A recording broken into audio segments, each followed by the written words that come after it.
Anupama serial के ऐसे ही daily update सबसे पहले देखने के लिए हमारे चैनल इन्फो ड्रामा हब को सब्सक्राइब करें। आज के एपिसोड की शुरुआत होती है जब प्रकाश भाऊ एक लड़की का इलाज करते हुए उससे पूछते हैं कि वह पुरानी स्कूल के पास क्यों गई थी।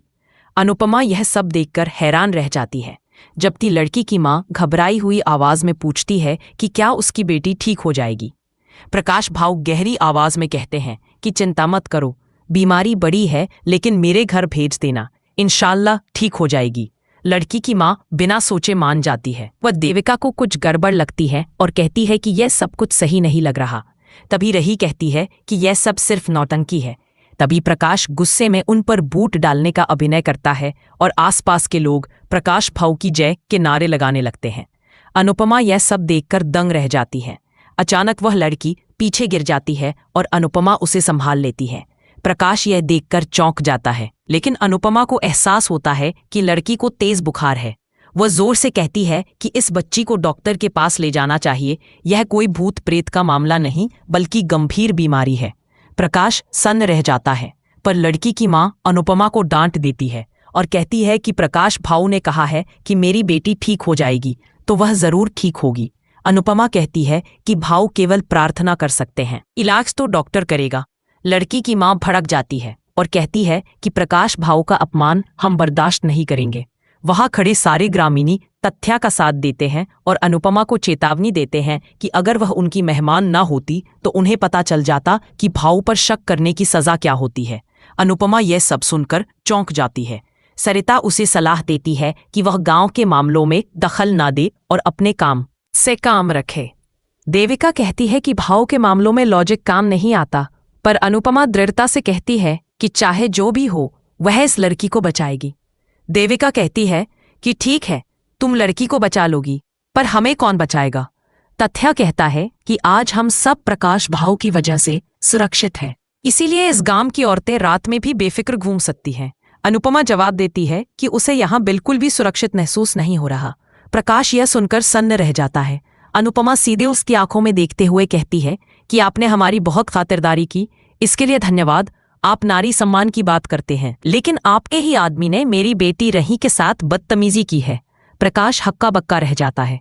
अनुपमा कहती है कि जब हम रात में सो रहे थे तब आपके 2 आदमी हमारे घर में घुस आए और सोती हुई औरतों को घूरते रहे। यही नहीं, उन्होंने ढाबे पर भी मेरी बेटी को छेड़ा था। पूरा माहौल खामोश हो जाता है। अनुपमा उन 2 आदमियों की तरफ इशारा करते हुए कहती है कि यही है वे दोनों। फिर वह प्रकाश से पूछती है कि क्या आप अपने आदमियों को सजा देंगे और मेरी बेटी को न्याय मिलेगा। देविका मन ही मन सोचती है कि अनुपमा ने तो पूरे गांव और प्रकाश भाऊ को खुली चुनौती दे दी है। दूसरी तरफ अंश अस्पताल में डॉक्टर से बाबूजी की तबीयत पूछ रहा होता है। डॉक्टर बताता है कि अब खतरा टल गया है, लेकिन उन्हें दवाई समय पर नहीं मिली, इसलिए उनका बीपी बढ़ गया और वे बेहोश हो गए। अंश दुखी होकर माफी मांगता है। तभी बाबूजी को होश आ जाता है और वे अंश को रोकते हैं कि अनुपमा को फोन मत करना वरना वह परेशान हो जाएगी। प्रेम कहता है कि आप जिद क्यों कर रहे हैं, पर बाबूजी कहते हैं कि उन्हें अब आराम चाहिए। पराग कहता है कि हम अनुपमा को फोन नहीं करेंगे, लेकिन जब तक आप ठीक नहीं हो जाते हम शाह हाउस में रहेंगे और आपकी देखभाल करेंगे। बाबूजी मान जाते हैं और भावुक होकर कहते हैं कि उन्हें ऐसे बेटे पाकर गर्व है। प्रेम कहता है कि धन्यवाद की जरूरत नहीं, आप हमारे भी बाबूजी हैं। फिर दृश्य बदलता है। प्रकाश उन दोनों बदमाशों की तरफ बढ़ता है और उन्हें जोर से धक्का देता है। वे गिर जाते हैं। प्रकाश गुस्से में कहता है कि औरत मौत से लड़कर जिंदगी को जन्म देती है और तुमने उसका अपमान किया है। वह तथ्य को आदेश देता है कि पुलिस को बुलाओ। दोनों आदमी माफी मांगते हैं, लेकिन प्रकाश कहता है कि आज इनकी वजह से प्रकाश का सिर झुक गया है। वह पूरे गांव के सामने अनुपमा से माफी मांगता है और लोग फिर से उसके जकारे लगाते हैं। प्रकाश कहता है कि हर बीमारी दवा और डॉक्टर से नहीं, दुआ से भी ठीक होती है और आप हमारी मेहमान हैं, इसलिए यहाँ से केवल अच्छी यादों के साथ जाएं। तभी उसे राठौड़ का फोन आता है और वह कहता है कि सोनू हमारे पास है। सोनू नाम सुनकर अनुपमा चौंक जाती है, क्योंकि समर के कातिल का नाम भी सोनू था। उसे पुरानी घटनाएं याद आने लगती हैं और वह चक्कर खाकर गिर जाती है। रही उसे संभाल लेती है और पूछती है कि आप ठीक हैं। अनुपमा समर का नाम लेती है और रोने लगती है। देविका आकर उसे संभालती है। दूसरी ओर बाबूजी प्रेम और अंश को देखकर कहते हैं कि भगवान ऐसे बेटे सबको दे। वे भावुक होकर कहते हैं कि मैंने अपने परिवार को कभी समय नहीं दिया और जब मेरा घर बड़ा हुआ तब मैंने सबको अपने कंट्रोल में रखना चाहा, जिससे मेरा बेटा घर छोड़ गया।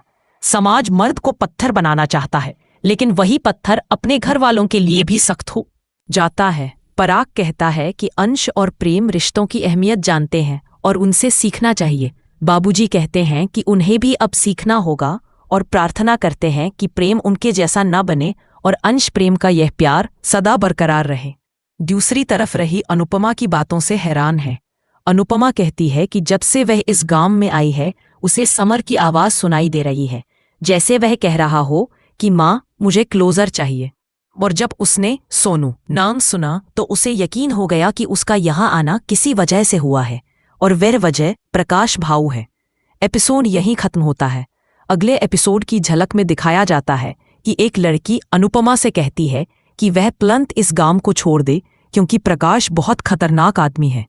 अनुपमा फिर भी रुकने का फैसला करती है और सीधे प्रकाश के घर पहुंचती है, जहां रही पूछती है कि क्या यह सच है कि गांव की कुछ लड़कियां भाग गई हैं।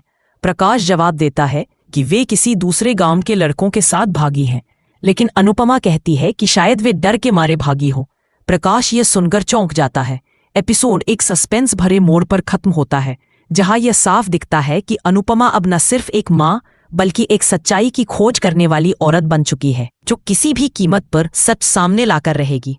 आज का एपिसोड आपको कैसा लगा हमें कमेंट में ज़रूर बताएं और ऐसे ही अपडेट्स के लिए हमारे चैनल इन्फो ड्रामा हब को सब्सक्राइब करना न भूलें।